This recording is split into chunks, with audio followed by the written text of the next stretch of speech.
The richest countries like Denmark, Finland, Sweden, they're the most trusted countries. Those at the bottom of the list tend to be the poorest countries. And that is not a coincidence. Corruption is the activity that takes place between individuals who want to steal money. There is a direct correlation between the most corrupt economies and the poorest economies. Economics as a discipline has gone through significant transformations since the 18th and 19th centuries. While the field seeks to understand and address the allocation of scarce resources, it has often been steered by ideological biases and vested interests. Among the most significant critiques of this evolution is the argument presented by Fred Harrison in his book, The Corruption of Economics. Harrison contends that the deliberate exclusion of Henry George's groundbreaking insights into land economics presents one of the most deliberate examples of intellectual manipulation in the history of the field. This video explores how economics became corrupted, focusing on the marginalization of George's ideas, the broader implications for economic policy, and the enduring relevance of his work in addressing contemporary economic challenges. Henry George, an American political economist and social reformer, is best known for his book Progress and Poverty in 1879. In it, he proposed a single tax on land value as a means of addressing economic inequality and inefficiency. George argued that land, unlike other forms of property, is a natural resource whose value is created by the community rather than individual effort. Therefore, taxing land value would not only be morally justifiable, but also economically efficient, as it would encourage productive use of land while reducing speculative hoarding. His ideas resonated with millions and inspired movements for land reform worldwide. However, despite their initial popularity, George's theories were systematically excluded from mainstream economic thought, a phenomenon Harrison attributes to the interest of land-owning elites and the complicity of academic economists. Fred Harrison's The Corruption of Economics traces the deliberate marginalization of George's ideas to the late 19th and early 20th centuries, when economics was undergoing a process of professionalization. According to Harrison, this period saw the rise of neoclassical economics, a school of thought that prioritized mathematical modeling and abstract theorizing over the moral and practical concerns that had characterized earlier economic thought.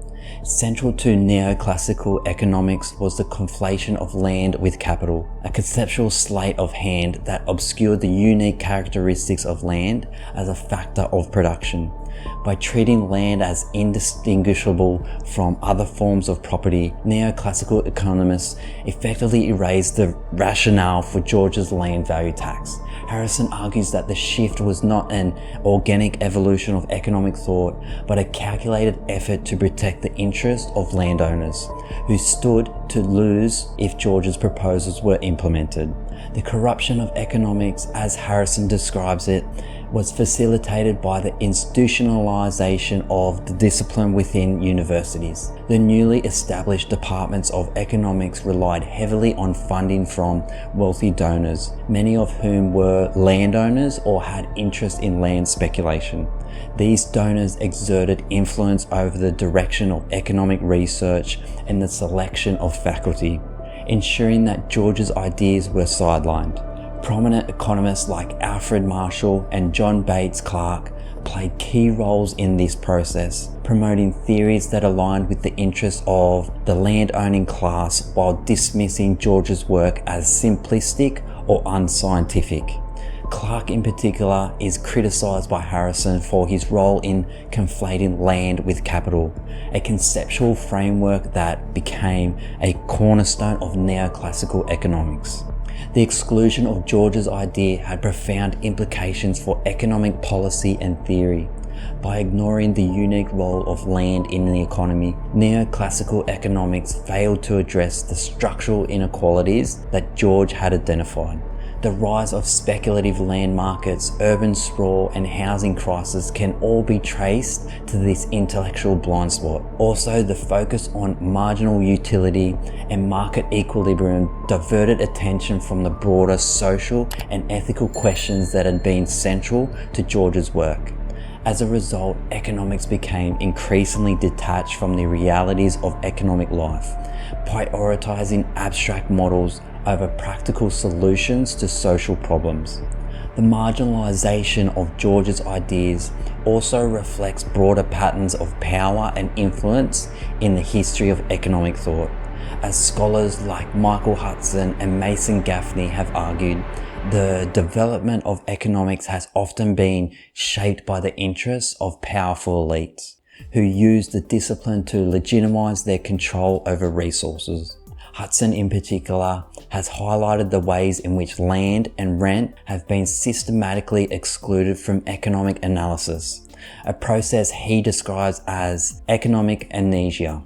By erasing the role of land from economic theory, neoclassical economics has served to obscure the mechanisms of wealth concentration and inequality, perpetuating the very problems that George sought to address. Despite its marginalization, George's work remains highly relevant in the context of contemporary economic challenges. The escalating crisis of housing affordability, land speculation, and environmental degradation underscore the need to revisit his insights into the role of land in the economy. Scholars and activists have increasingly called for the adoption of land value taxation as a means of addressing these issues. Studies have shown that taxing land value can promote more efficient land use, reduce speculative bubbles, and generate revenue for public goods without distorting economic incentives. These findings vindicate George's argument that land value taxation is not only a moral imperative, but also a practical solution to some of the most pressing problems of our time. The enduring relevance of George's ideas also highlights the limitations of neoclassical economics. Critics have argued that the discipline's focus on equilibrium and efficiency has led to a neglect of the structural factors that drive economic inequality and instability. By failing to account for the unique role of land and rent in the economy, neoclassical models have provided an incomplete and often misleading picture of economic dynamics. This has led to policy prescriptions that exacerbate rather than alleviate social and economic problems, from austerity measures to deregulation. In recent years, there has been a growing movement to reclaim and reintegrate George's ideas into mainstream economic thought. Organizations like the Henry George School of Social Science and the International Union for Land Value Taxation have worked to promote research and education on land economics. Meanwhile, the rise of ecological economics and other approaches has opened up new avenues for exploring the intersections of land, environment, and society. These developments represent a significant challenge to dominance of neoclassical economics and a potential revival of the moral and practical concerns that animated George's work. The story of Henry George and the corruption of economics is a cautionary tale about the interplay of power, ideology, intellectual inquiry. It reveals how economic theory can be manipulated to serve the interests of a privileged few at the expense of broader social and economic welfare. By looking at this history, we can gain a deeper understanding of the structural forces that shape economic thought and policy, as well as the potential for alternative approach to address the pressing challenges of our time. Fred Harrison's The Corruption of Economics serves as a vital contribution to this ongoing debate, shedding light on the historical and ideological processes that have shaped the discipline. By exposing the deliberate exclusion of George's ideas, Harrison not only challenges the legitimacy of neoclassical economics, but also calls for a re-examination of the foundational principles of the field. His work invites us to imagine a different kind of economics, one that prioritizes justice, sustainability, and the common good over the narrow interests of the powerful. The marginalization of Henry George's ideas represents a pivotal moment in the history of economics, with far-reaching implications for both theory and policy. By exploring the factors that led to this exclusion, we can better understand the limitations of neoclassical economics and the potential for alternative approaches to address contemporary challenges. As we confront the crisis of inequality, housing, and environmental degradation, George's vision of a just and sustainable economy remains as relevant as ever, offering a powerful critique of the corruption that has plagued economics for over a century.